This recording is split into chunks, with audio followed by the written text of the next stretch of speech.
Esta es la entrevista en Agenda QR. 9:33 Continuamos con más información. El día de hoy tenemos como invitado también al maestro Roberto Iván Colín Mosqueda. Él es integrante de la Comisión Técnica Fiscal del Colegio de Contadores Públicos de México. Maestro, muy buen día, ¿cómo está? Muy buenos días, gracias por la invitación a tu programa. Importante el tema de hoy porque a veces cuando sacamos algunos créditos vienen en valor UMA, pero muchas veces, si no es que la gran mayoría, no conocemos el valor de este, pues, valor financiero. Coméntenos un poquito e instruyanos, ¿qué es una UMA? Y bueno, una UMA es conocida como la unidad de medida y actualización, que esas son las siglas de lo que significa UMA o el significado de la UMA. Y esto es considerado como una unidad de medida, un índice, una base que se toma referencia económica para determinar ciertas obligaciones que tienen los contribuyentes, como pago de obligaciones, algunos supuestos también previstos en las leyes fiscales, como pago de derechos, algunas multas, etcétera, que desde 2016 viene sustituyendo al salario mínimo. Cabe mencionar como antecedente que la OMA se crea mediante decreto del 27 de enero de 2016 y ¿Ok? esto consistió en una reforma y adición de disposiciones a la Constitución Política en materia precisamente de desindexación o desvinculación del salario mínimo como elemento de índice o referencia para otros fines que no sean el pago del salario para el trabajador y se sustituye esta referencia al salario mínimo por la UMA. Luego ya en diciembre de 2016, pues se publica en el Diario Oficial de la Federación la ley para determinar el valor de la unidad de medida y actualización de esta UMA que venimos platicando. Y se establece también que será el INEGI el que anualmente determinará y calculará el valor de la UMA. Aquí cabe mencionar que el valor de la UMA se determina anualmente, entonces será el INEGI el que anualmente determine este valor y lo tendrá que hacer dentro de los primeros 10 días del mes de enero de cada año. Dará a conocer cuál es el valor diario, mensual y anual de la UMA que entrará en vigor el 1 de febrero de cada año. Es decir, para 2025 el INEGI publicó en los primeros días de enero el valor que se va a utilizar en 2025 de este índice o de este ¿Ok? indicador y que es el que, como mencionábamos, pues va a aplicar para determinar ciertas obligaciones de los contribuyentes. Sirve también para determinar algunos límites, algunas exenciones que están previstas en las leyes federales, estatales y locales. Y Ujú. también en la ley del Seguro Social y del Infonavit, ¿no? Como topes para la determinación de las cuotas sociales, se va a tomar también el valor de la UMA. Entonces, en términos Ok. generales, pues para eso nos sirve la UMA.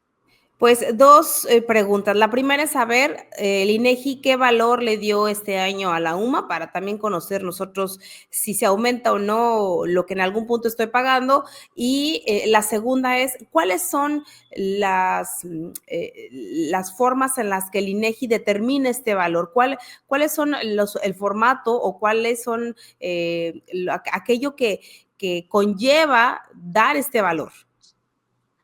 Bueno, mira, la UMA para 2025 tiene un valor diario de 113.14 centavos, 113 pesos 14 centavos, un valor mensual de 3.439 pesos con 46 centavos y un valor anual de 41.273.52.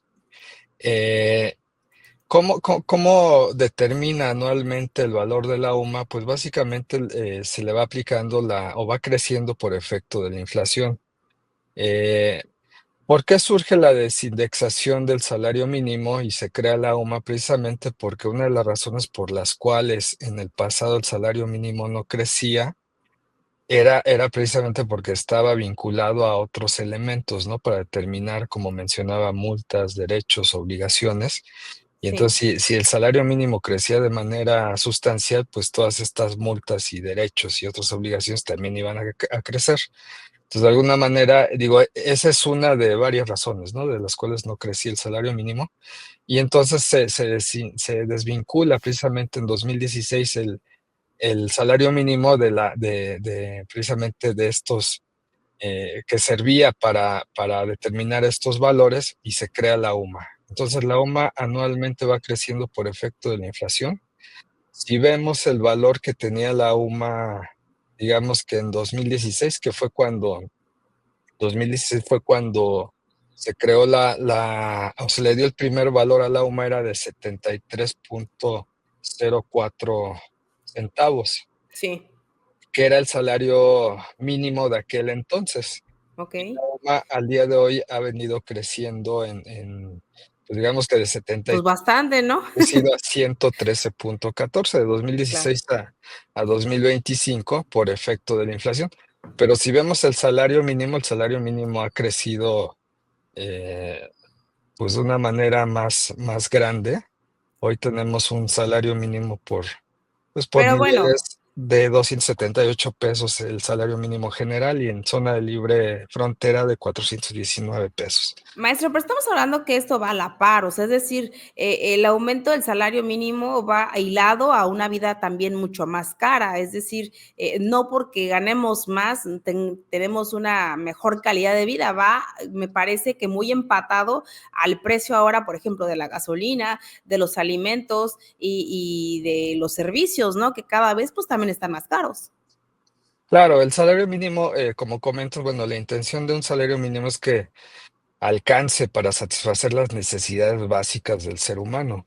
Y así también lo ha establecido el gobierno este año, ¿no? Que buscaban un salario mínimo que por lo menos alcanzara a cubrir 2.5 canastas básicas. Y la meta era pues llegar a 3 o más canastas básicas, que sea lo que alcance el salario mínimo. Entonces, pues este crecimiento del salario mínimo ha venido siendo de manera gradual y hoy en día, bueno, pues se tiene un salario mínimo más alto del que se tenía en otras épocas.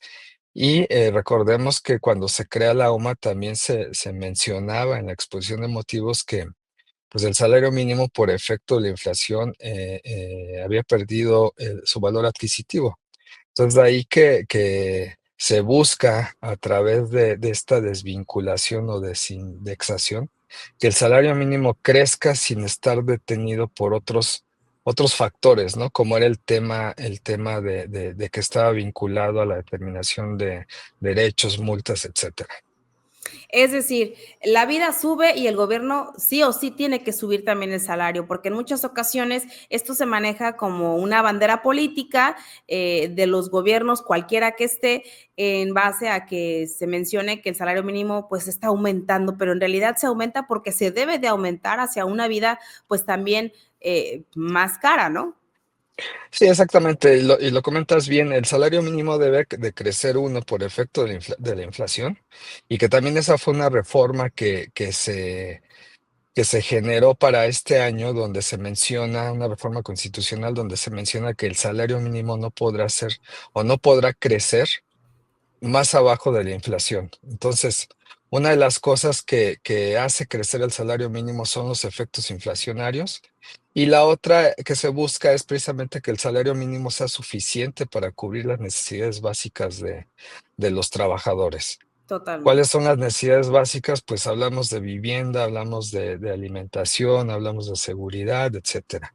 Entonces, eso es lo que se busca con el salario mínimo y, pues, como te comentaba, la meta es que este salario mínimo de 2025 alcance por lo menos para 2.5 canastas básicas y que siga creciendo en el futuro. Esperemos que sí, vamos a rezar a todos los santos que nos alcance para 2 canastas básicas y bueno, pues esperar claramente las decisiones también arancelarias que en algún punto también podrían afectar a nuestro Producto Interno Bruto. Le agradezco mucho, maestro. No, al contrario, gracias por la invitación y que tengan excelente día.